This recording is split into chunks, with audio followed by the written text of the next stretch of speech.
néixer l'any 1961. Sí, ja fa uns quants anys. Aleshores, des de la redacció m'han demanat expressament que et pregunti, si no vols contestar, no tens per què revelar els teus secrets, quin és el teu secret? Pacte amb el diable, ADN, cirurgia, cuidados especials... Ens pots donar alguna pista? Però sí que comencem bé. Alguna pista o no? Bueno, probablement és l'ADN, perquè ma mare també era així. Li preguntàvem quan jo ja tenia més de 20 anys que si m'havia tingut amb 14 i m'havia tingut amb 30. O sigui que l'ADN funciona. I de fet crec que és l'única cosa que funciona perquè dormo poc, no faig esport, menjo el que vull i, per suposat, sóc absolutament incapaç de passar per un quiròfan. També veig al seu currículum que no és que vostè sigui llicenciada, sinó que és trillicenciada, en dret, en filosofia i en clàssiques, és així? Sí. Però també veig que la seva carrera professional ha estat més en el món del dret. Sí, de fet, jo quan era petita, una temporada llarga vaig voler ser Perry Mason, volia ser advocat, i he estat advocada durant 3 anys, més o menys. Però al final em vaig donar compte que era impossible, la responsabilitat que generava a mi, això de tenir que carregar amb els problemes dels clients no era fàcil. Vaig estar treballant com a jutge i com a magistrada de l'audiència.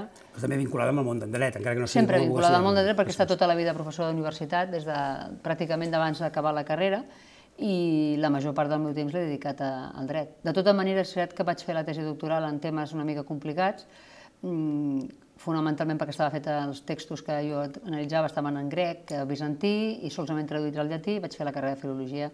Per això m'ho vaig passar molt bé, perquè segurament va ser el moment en què més vaig disfrutar de la universitat. I la filosofia, una pulsió per això del poder, exactament, en què consisteix. Per entendre-ho? No s'entén mai, però... Jo crec que és més de psiquiatria que de filosofia. Sí, un acaba pensant que la major part del que passa en el món de la política fa molt de temps que està inventat i que molt poques coses es poden canviar. I això és decebedor i una mica la sensació que un té és que totes les lluites que es puguin fer en política estan condemnades a un cert fracàs. Però bueno, no importa. No obstant aquests estudis, diguéssim, de carreres i de formació i segurament d'utilitzar el dret en el món de la política, no utilitza vostè més un altre vessant de la seva biografia, que és el teatre? Sí, és que... Almenys per la política. La política té una mica de teatre, i és cert que a mi el teatre m'agrada molt, no tant veure'l, perquè em produeix una certa enveja i no sana, com m'agradaria segurament fer-ho. Jo crec que hi ha un cert histrionisme necessari per comunicar, cada cop la comunicació verbal i poder no conceptual, sinó a través de les emocions és més important, i després hi ha gent que simplement miente más que pesa. Jo crec que el pitjor que pot passar és que, veient que són bons actors, en aquest sentit positiu de la paraula, els troben fent papers molt diferents al llarg del temps. Aleshores la gent es descol·loca. La política està destinada essencialment a professionals de la política. És difícil donar joc a un altre tipus de personatges.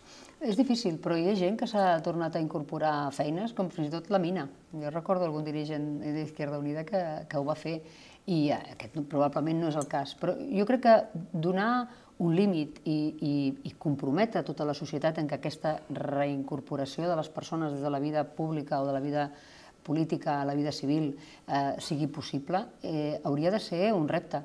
Un repte per evitar que les persones al final acabin dient en política allò que toca o allò que convé en el moment. Les persones són, des del punt de vista polític, un número en una enquesta. Malgrat tot, no és més perillós un líder messiànic que un funcionari, que un polític professional normal? I després sempre porten normalment, en canvi, un funcionari més o menys competent, al fi i al cap, la política, vostè és liberal, diu, no? Deu pensar que l'Estat no ens canviarà. Per tant, que no molesti gaire, que hi hagi una persona que treballi, que faci la seva feina, no li demanem que sigui el nostre pare. És veritat. Per què hem de demanar que el polític sigui... Si fos així, si fos necessari o no es pogués evitar que les persones que es dediquen a la política acabin per professionalitzar la seva vida en aquest àmbit, com a mínim que fossin més transparents, això és veritat. Transparents des de dos punts de vista, des del punt de vista de les pròpies utilitzacions que facin dels recursos públics i sobretot des del punt de vista en el que ho són en altres països amb més tradició democràtica que el nostre, que és que són poc visibles. Si he de tenir professionals, que siguin professionals que no molestin, que no destorbin la vida civil que ajudin i no posin obstacles. El seu partit es podria dir alternativa de govern partit unipersonal? Entre parèntesis? Jo espero que no.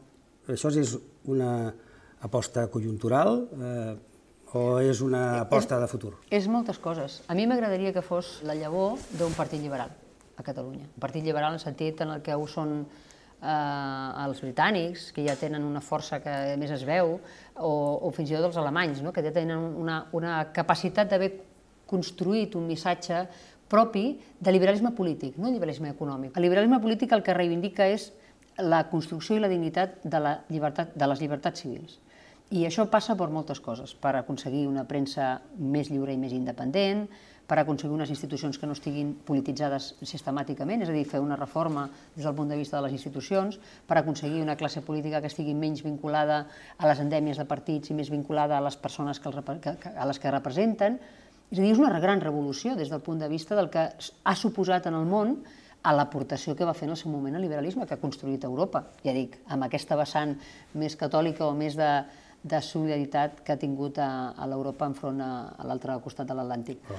Això és el que cal reivindicar. I això, evidentment, no solament va molt més enllà de mi, és que jo no sóc això. Jo estic en política en un moment determinat ara per donar testimoni d'un cercle vital que acaba probablement, potser acabar les properes eleccions, i a mi m'és ben igual.